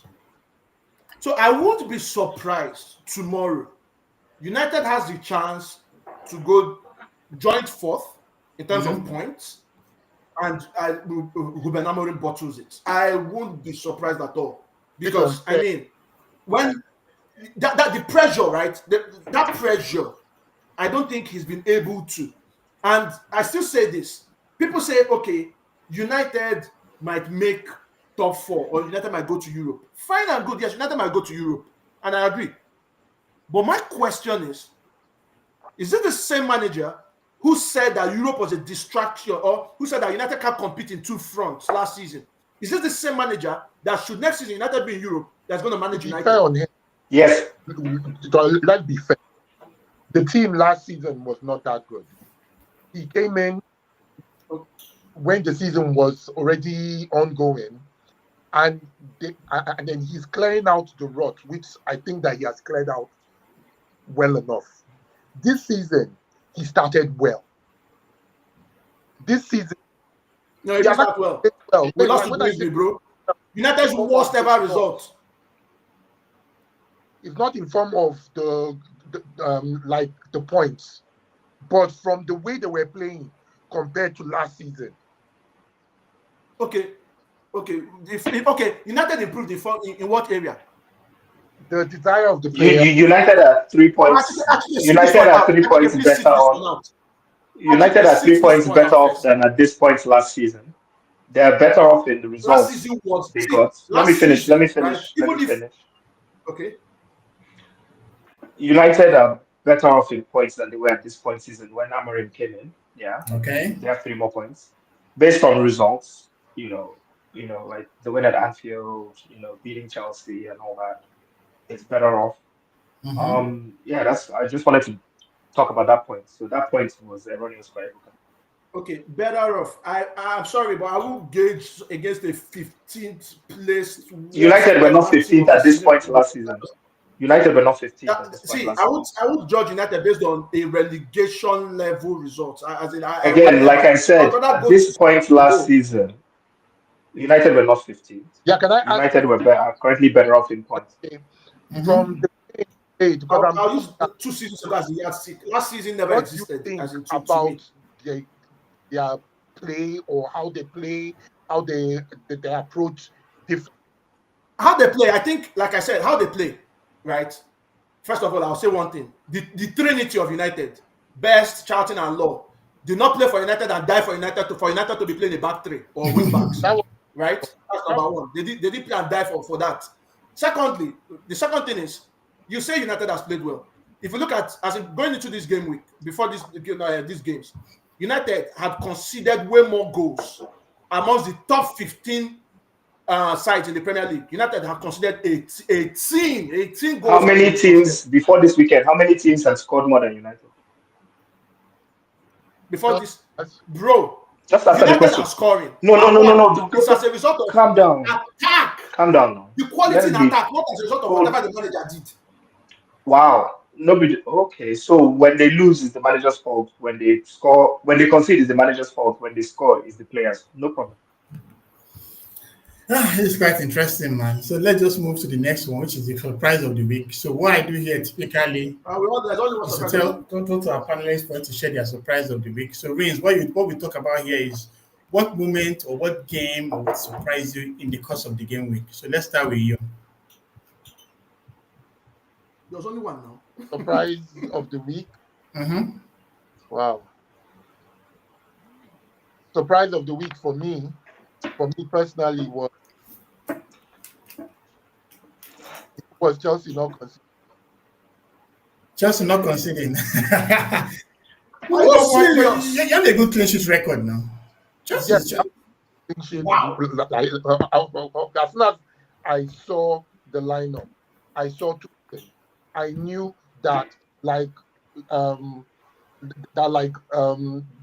Burnley would do long balls in. I expected one serious mess up to lead to one goal. Yeah, but your centre back pairing has been Tosin and Chalobah, right? My centre back pairing has been changing from time to time. Because of red cards, Achempong, Afofana, red card book. Have injuries, we have this.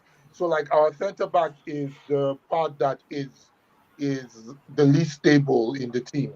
And as far as I'm concerned, anybody paired with Grandpa Tosin, there's always a problem. But I think Chalobah has been a mainstay in the team. No, I like Chalobah. I like him. It's him. I like Badeshile too. Is showing flashes. I love Josh. I wish that Josh could play more. But I thought Badeshile was now a coach. I thought he was now a coach helping the second team, like your manager said. No. He's helping the second team. Disassi, sorry. Is it Disassi? Sorry. No. But I get too many players. Too many, man. I don't know. Anytime I just on the lineup, expect one error. I expect something. So for me, that was what was my surprise of the weekend. Okay, fair enough. Ibuka, what about you? Man, you can't go past Forest, Liverpool New Yeah, Forest 3. yeah. Incredible. Like no one ever saw it coming. I mean, like it was a shock, a I complete agree. shock. Especially coming off the fact that Liverpool had lost as in against City at the Etihad. And Especially you at Anfield. losing back to back with 3 goals to 0. Yeah, True. yeah, that's true. Achike, what about you? Oh no, mine was the Newcastle result. I mean, as good as Newcastle have been, and as bad as Man City have been, Man City have had their number. Pep has Eddie Howe's number. I was really surprised at that result. Watching the game, it was less surprising. But before this, before the game week started, if you had told me Nottingham Forest would beat Liverpool 3-0, I would be less surprised than if you told me Newcastle would beat Man City. Fair enough. Okay, so let's look at the injury watch. This campaign, this game week, they didn't really have much injuries. Just Chris Richards late in the game against Wolves, he kind of pulled up and he was replaced by Canot. But Canvot have been doing very well because even when Guehi had that foot injury last game week, Canvot came on. Of course, Lewis Hall has struggled so much with injury this season. I also forgot to add Anton Stark here. So within those three players, who do you guys regard as the one that has the biggest impact to their team? I'll start with Yebuka. Anthony Stark. I mean, he's been the one assisting. If he doesn't assist, he scores. If he doesn't score, he's basically the one doing the defensive actions for Leeds. And now he's saying he's injured. For how long? I thought there was a time he was not even in the side, that Longstaff was taking his place. Nope. He's always been in the side. He's always been in the side. Yeah. And I think he got an assist today, right? No. He came out in the 23rd minute. The assist was from him, I think. Yeah. Okay. Well, so yeah, like I mentioned, right? I think he's just. Oh yeah, you actually got the assist. You're correct. Yeah, you're correct. I would have said. I know, like he had the assist. So he's the one, basically the midfield engine at that in that list. And if he's injured for a very long period of time, Leeds might as well be doomed. Yeah, but then again, when he came out, Tanaka came into the pitch, and Tanaka did very well before he was sold for this year. Yeah, but then, like I said, the shot creating actions, right? Most of it comes from Anthony Stark. True, and I think if he probably was on that pitch for longer, Leeds would have created more chances and probably at least gotten the result from this game. Fair enough. Achike, what about you? Between Stark, Richards, Richards for sure, Richards, because part of Palace's setup is that they are solid back three of Lacroix, Richards, and Thingy. They start all the games, they play all the games. It will be more of an adjustment losing Richards in the team, in my opinion. Fair enough. But I'm happy because now you play Crystal Palace soon. Yeah. Arinze, what about you? For me, I go with Stark as well. Mm-hmm. Yeah, I think that even though I like his replacement, we cannot ignore what he brings to his team. So losing him will actually be a huge blow. Okay, fair enough. Okay, so now let's have a quick look at the Premier League table right now. At the bottom, we have the regular folks in there. Wolves. Oh, Liverpool bottom half. Yep. No. But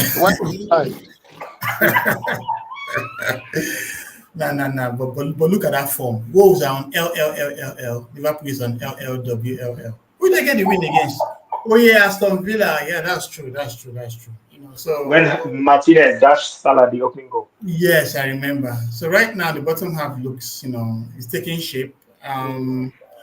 I think Wolves are certainly going to go. The gap between them and Burnley is quite more. But when you look at the fact that Burnley is on 10, Leeds is on 11, West Ham is on 11, Nottingham Forest is on 12, and Fulham, in my opinion, isn't safe in that 14. It's going to be an intense relegation battle. It's also quite shocking to know that Newcastle's win put them on 15, and obviously they are on the trajectory. So, what's your take on the bottom half of the table right now, Renzi? What stands out for you, and what's the shocker? It's tight. It's very tight. Wolves, we can say bye-bye. But if we look at between 19th and 14th, is just and and 13th actually. It's just 5 points. Yeah. And then like 5 points is basically 2 games. Wow. So like it's still very, very tight. It's still very tight there. Hopefully Forest loses some games and then they drop in there. Burnley, I still think that Burnley will sneak out.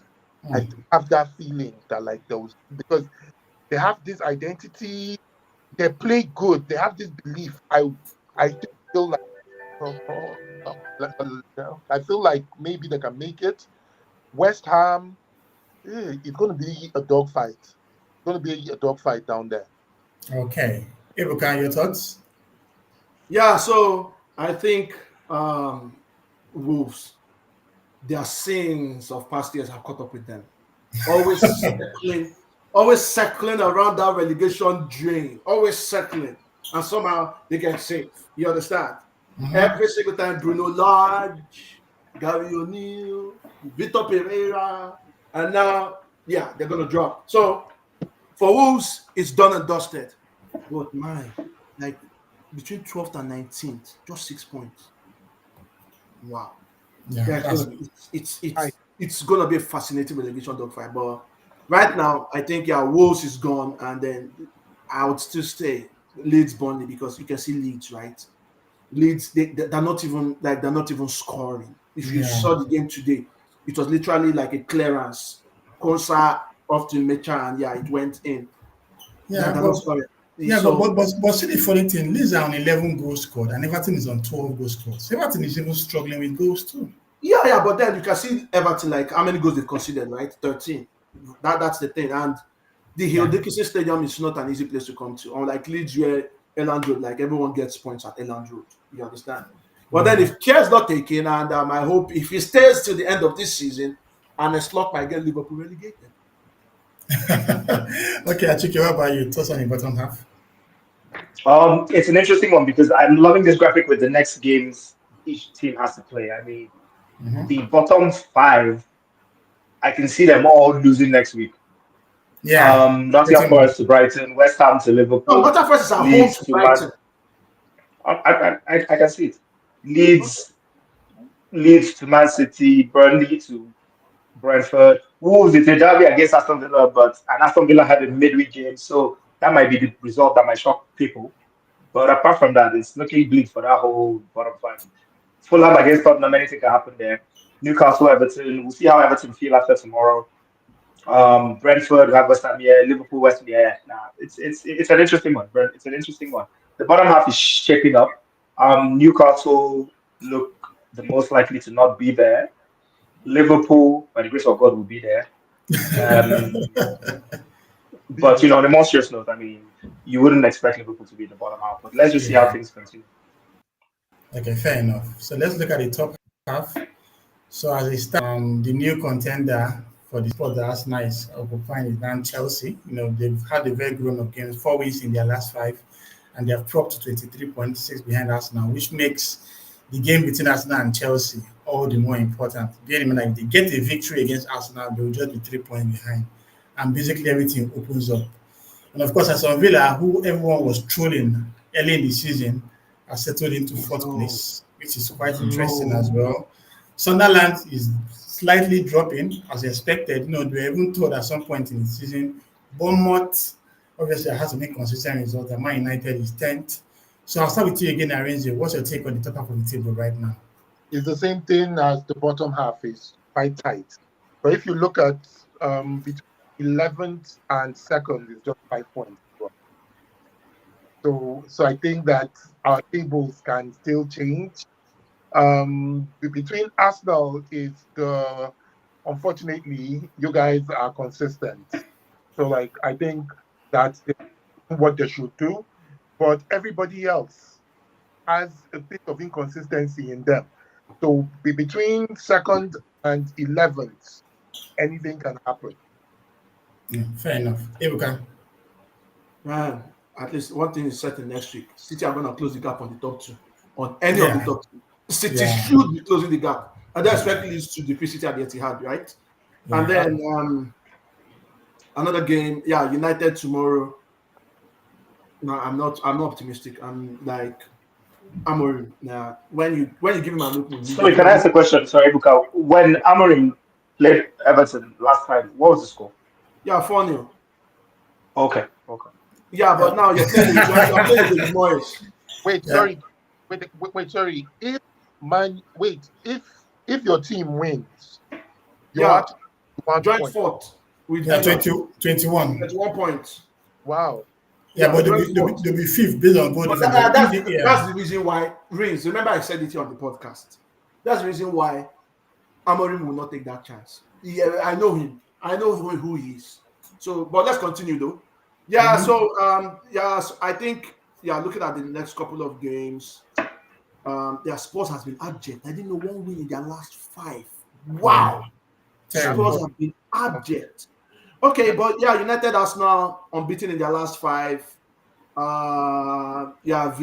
Villa might just should they defeat Wolves? Whoa, like probably looking at Villa in top 3. Yeah, but interesting couple of days. I mean, we're getting into the squeaky bum part of the season where you have games midweeks and on weekends, and before the FA Cup games, which should be happening in the second week of January. You should have a clearer idea of what the table is going to be like. Nice. Achike. I mean, so looking at the table, you've also the top Chelsea, Man City, Villa have Wolves. I said after Villa play on Thursday against Wolves, that might be a tricky game. Anything can happen. Palace also play on Thursday before they play Man United, who are playing on a Monday, Thursday. Man United will have 3 days extra rest. Anything can happen there. Brighton have Nottingham Forest. I think Brighton will win that game.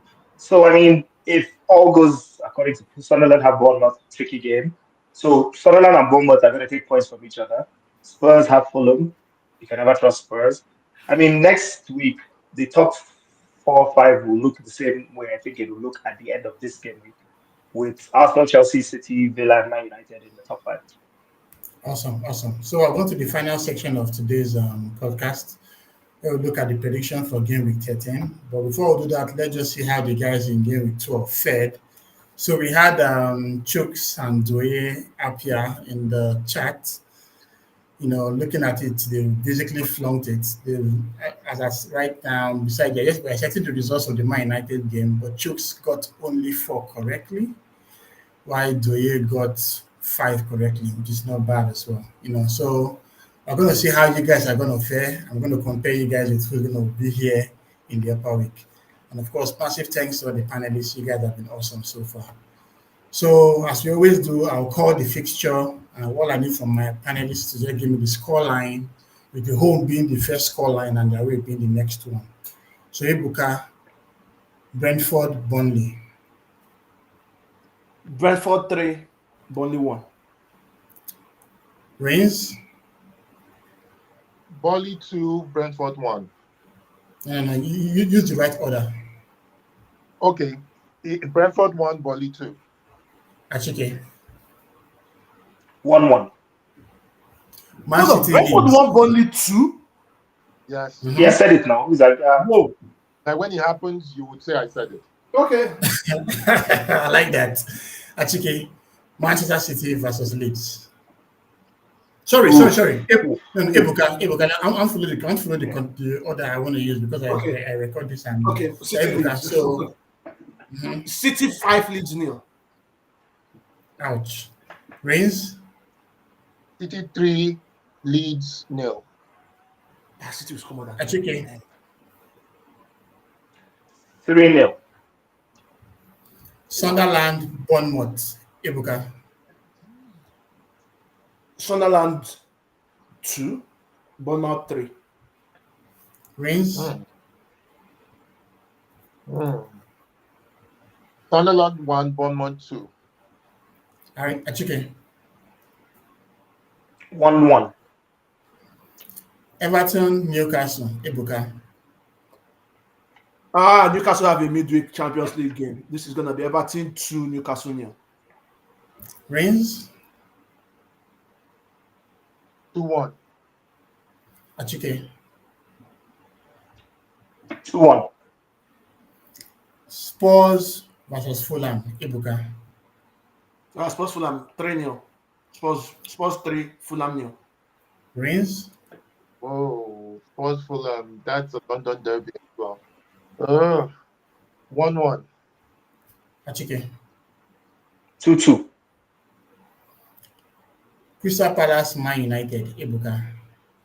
Crystal Palace 2, United 2. Reigns. Crystal Palace 2, Manchester 3. Achike. What do you say? Manchester 3? Yes. Oh boy. Wow. Wow. 0-2. Aston Villa, Wolves, Ebuka. Ah, God. This is going to be a high scoring game because it's a derby. It's Villa against Wolves. Wolves have been terrible. And I think it's going to be Villa 3 and Wolves might just get 1. Reigns. Going to be a rape. 3-0. Achike. 2-1. Nottingham Forest versus Brighton, Ebuka. So this game, I think it's going to be a 1-1 draw. Reigns. Nottingham Forest, they're writing the game now. Let's do 2-1. Achike. 1-2. West Ham versus Liverpool, Ebuka. Whoa, so this game, I think it's going to be West Ham 2, Liverpool 2. Reigns. 0-2. Will Liverpool win? Achike. 0-3. Whoa. Chelsea versus Arsenal, Ebuka. Tough to call. 1-1 draw. Reigns. Chelsea 1, Arsenal 2-1 Chelsea win. Haha. Bro, you want bet that money? I beg. You want bet that? I beg. I beg. Gotta go bet you every day. Chelsea will beat Arsenal. Okay. It's going to be shocking for all of you, but Chelsea will beat Arsenal. Okay. Interesting. Achike. 3-2. Awesome. Hey, Arsenal concede 2 goals in the match. Achike, Arsenal will not concede 2. No, you're saying 3. I said 3. 3. You said Arsenal concede 3. What? Yep. Okay, I think Arsenal will not concede 2. No, you said 3-2. That's not going to concede. I know, but Arsenal is. I want to give you I want to undercut it. Arsenal will not concede 2. Yeah, so there's so many things we can draft. Okay, guys, so let's just have a quick wrap up. So, in a nutshell, what are your thoughts on Gameweek 12? I thought it's your chicken. Oh no, it's an interesting game week. Game weeks after the international break are usually a bit interesting and boring, depending on people traveling and all that. But I think most people had a go at it. They went for it. It was an exciting. I was surprised. I mean, I think it was like 30 minutes, or was it 45 minutes into the 3 o'clock kickoffs yesterday? No home team had scored or something like that. It was just looking very interesting, but it ended up being quite exciting. And yeah, more fair play to the team that lost players came back in, and it's been interesting. Tomorrow's game is going to be very interesting. Awesome. Arinze, thoughts on Game Week 12? I enjoyed it personally because I just got back. I got the match. We rested players that we should have rested, and we won. Then I could relax and do the other one. So it was a good game week to me. Awesome. Ebuka. Yeah, I think it's been a high-scoring game week so far, as in with 1 or 2 shocks. Right, and especially when you look at the Forest game and also the Newcastle game, but yeah, it's kind of like shaping out as in who the title challengers are and what the relegation battle is going to look like. So, yeah, interesting game week. There's one more game tomorrow, and yeah, hopefully United wins. But like, I don't trust my manager. Okay, so I'm guessing you're going to talk more on this. But you trust the players. Like if United win, the players are the ones that won. Eh? I trust the players. I don't trust the manager. And why did he win? Why did he win with the players we had last season? Why wasn't he winning? When we got the players, he started winning. Is it not the players? Please, you should go and sleep. Okay, so Ebuka, just tell us more on the United critic. How has it been so far? No, it's no United critic. It's on Twitter. It's been crazy, right? Especially that's what I always say. The back 3 at United will never work. That's rule number 1. And I've said it again. Remember I'm saying it this earlier. What does working mean? What does working mean? What do you mean by working? By what? What are the parameters? Okay. You said it will never work. As in the What are the back not working, parameters? right? The back not working in the sense that one, United in terms of conceding goals, we're conceding a lot. I know he's trying to find a balance, but yes, the balance hasn't been struck, and I'm sure with this formation and the formation currently is not getting the best from the players available. I'm telling you, take it or leave it. So the players are not doing well enough. Sorry? So the players are not doing well enough. They're professional footballers. No. It's not they're doing well enough, but there's something Carlo Ancelotti said. As in, I listened to this podcast, The Rest is Football. Carlo Ancelotti, Alan Shearer, Gary Lineker, and Mika Richards. Ancelotti said that when you come into a club, you take a look at the players you have available. And that has been his secret to success so far this year. And when you look at those players that you have available to you, you set out a structure that will maximize the strengths of those players and limit the weaknesses of those players that have available. Rather than, he's never been a manager that will come up with, I have this style or this system. And this style or this system will overwhelm every other style or system. Ancelotti said he's never been, and that's what has made him successful in every single league he's gone to so far. He looks at the players and then gets a system. He has also been sacked many times. Yeah. Sorry? You said? Use that judgment. He has also been sacked a few times. Well, of course, he's been sacked. I think he said he's been sacked 5 times. Right? But then, even as he's been sacked, he's the only man that has won like league titles in Europe's top 5 leagues. He has how many Champions League titles? Way more than United, I'm afraid. So what are we saying, bro? Based on the teams being managed now, because I mean, sorry, Riz, I don't want to say something, but it's one of those things. I listened to the same podcast. Yeah, I listened to the podcast and before and after. How was it? What did he achieve? What did he achieve with Parma? Parma, he didn't do much. Napoli, he didn't do much. Everton, he was okay.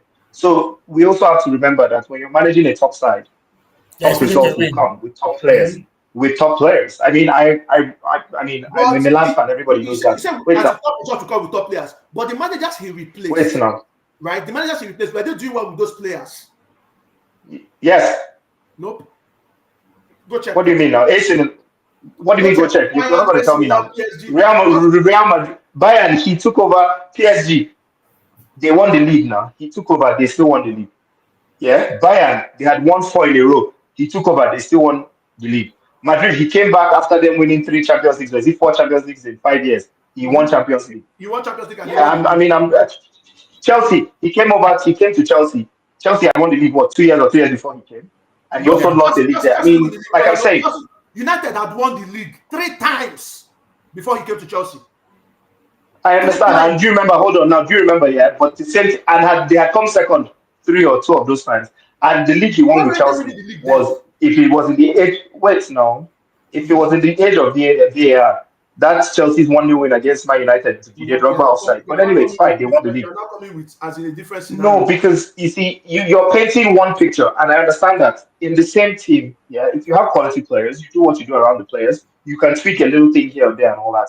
And again, it's a results-based business, right? Yeah. When the results go well, whatever you did was the right thing. If the results don't go well, you messed up. And about the Amorim, the changing the system, the doing whatever he wants. I mean, so sorry. Let me make the United score with PSG. I'm taking a look at this now. Before I went to PSG did not win the league the previous season. They didn't. Okay. With Chelsea. But the season before that, hold on. The season before that, Uncle. The season before the previous season. No, PSG didn't win the league. He was actually the one who kick-started PSG's dominance. It was Ancelotti. Montpellier and Lille won it. Montpellier, Lille, and Bordeaux won it. So he won it in 12. Yeah, and then when he came is when they got Arab money, right? And not the players. No. When he came at the beginning of the season. It was in the middle of the season where PSG started, buying players. But beautiful. So hold on. So by your own admission, that means he didn't just use the players he met there now. They got good players. No. Yeah. He got good players. Yeah, definitely. He got good players. I agree to that. But I'm telling you, the previous season, before he came.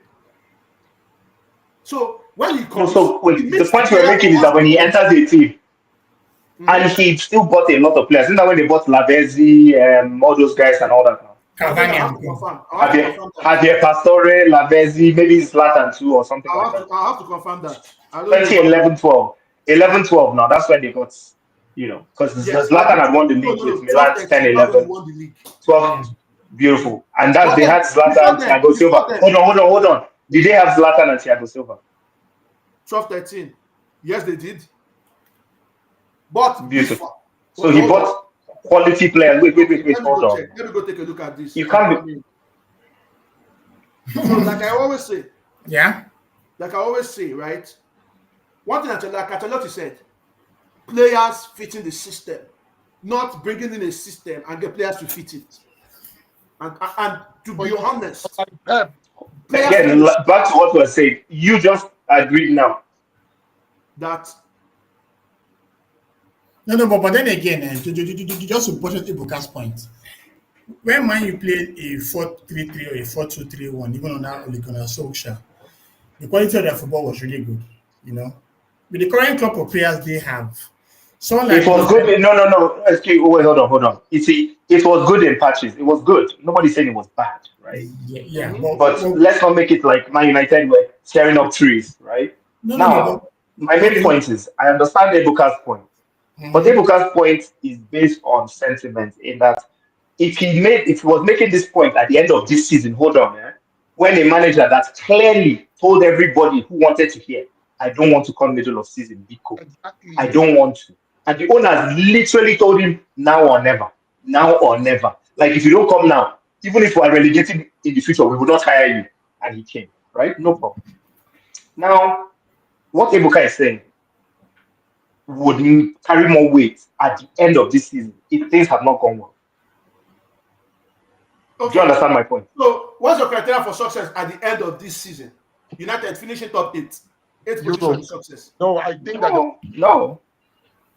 What is success? Go ahead, Ray. Sorry, please go ahead. Go ahead. I think that Manchester will make Europe this season. Conference League is Europe. At worst, Europa. Okay, so hold on. So let me tell you why United making Europa, right, in a season when they're not in Europe, why I'll tell you is a failure. Newcastle, right, they were not in Europe. They made UCL the Champions League.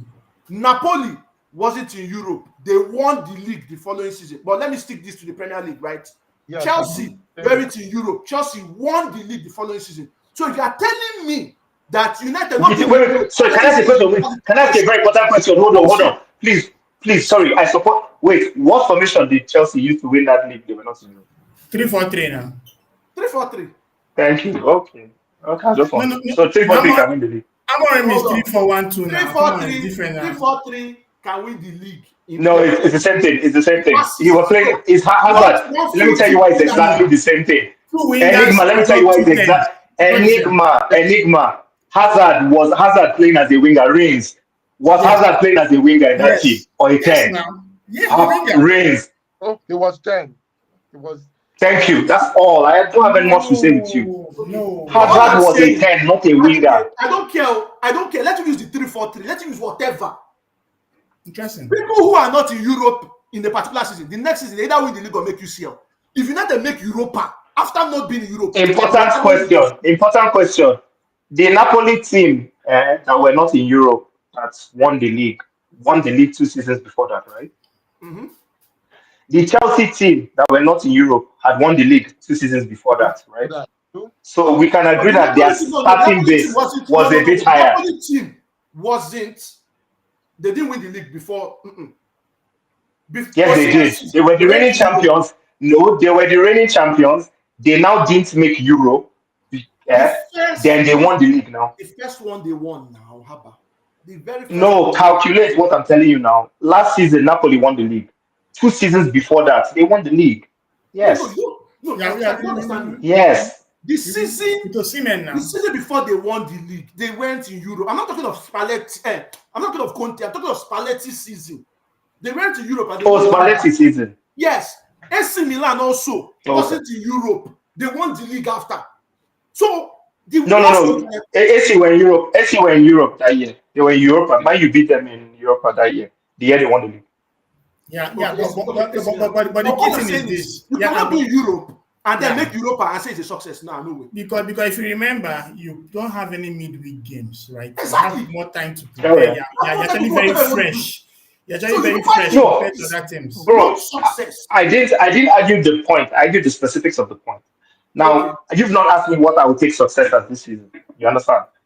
Now, I've watched football long enough that success is a very thin line. Not just relative, it's a very thin line, right? The wrong injury can derail the season. You now say it was not successful. You now branch the whole 38 games that, this happened, and this and that, you know. Also, the strength and competitiveness of the league, what's happening with other teams. The same way Liverpool won the league last season because Arsenal and City messed up. Things can happen. You understand what I'm saying? Liverpool are messing up this season so far by their standards. Some teams are resurgent and all that. Things can take a balance. Chelsea are doing very well this season. Arsenal are looking very well. Man City will eventually do well. Things can balance. Success will be looked at based on all the things that happen and all that. This same Ebuka is one of the people that in Ten Hag had what? 2 full seasons in Man United, right? Yeah, guys, sorry. 2 full seasons, right? Yeah. Thank you so much. Oh, I'm sorry. Yes. Sorry, Riz, man. We'll see for group. Yeah, I'm just saying, I mean, I don't want to flog him dead horse because Ten Hag had 2 full seasons in Man United, came third, won a trophy in the first season, even made an FA Cup final. The second season, made another final, came 8th, they were breaking him and all that. Same season that was the first season Bruno ever had injury, missed 3 games. The number 16 has had injury, players had injuries. Things happen. Sitting here and saying you cannot be playing in Europe and you don't do this and that. You're not playing in Europe. If people enjoy training, because it happen now. Look at the squad. My United squad, player for player, yeah. Regardless of not playing in Europe or playing in Europe, do you look at the squad based on the Premier League squad as a top 4 squad? If it's yes, then you can give it a particular way. No, you can now look at other things. United is at least top 5 squad. No problem. Might not be a top 4. Sorry, I'm losing you. Top 5. Well, I'm losing you. Hello? Sorry, I lost you for a second. Sorry, I'm back. Okay, United has a top 5 squad. Probably not. I can name 4 teams better than United, right? But I can't name 5 teams, but 5 squads are better than United. That's the fact. I can't name 5 squads. But I can name Beautiful. We have that on record. Now, I think that United's lack of depth in midfield, and that's currently today. Ugarte might pick up form. Melo might get more games. By the time we mix things around a bit during the Nations Cup, we might see a few more players doing things and all that. Lisandro Martinez hasn't played in a long time. You understand what I'm saying? Setko is out for a while. There's a lot that can happen, but we'll just see. It's early. But tomorrow, I'm not sure we're defeating Everton. That's all the truth. You've said that enough times, and then if we do defeat Everton, you'll say it was expected. It's a win-win for you. No, not it was expected. As in, I'm like based on. See, United this season, first half will come out of the block. Second half, we turn to shit. And still lack of depth. Out. People might say it's lack of depth. Casemiro, as old as he is, when he's on the pitch, he's considered only 5 goals. When he's off the pitch, he's considered what, 15? That one day, sir. Yeah, fair enough. Don't say that. All right, guys, it's been awesome. All right, man. Thank you so much. I really appreciate it. Everyone that's also on the chat, obviously. Thank you very much. The United Critic, make I go follow that Twitter account. Yeah. So please, you all should follow Bukan United Critic. Let's see his thoughts. Obviously, if Man U decides to defeat Everton tomorrow, you know where we're going to go and troll him on. All right, guys. So, all right,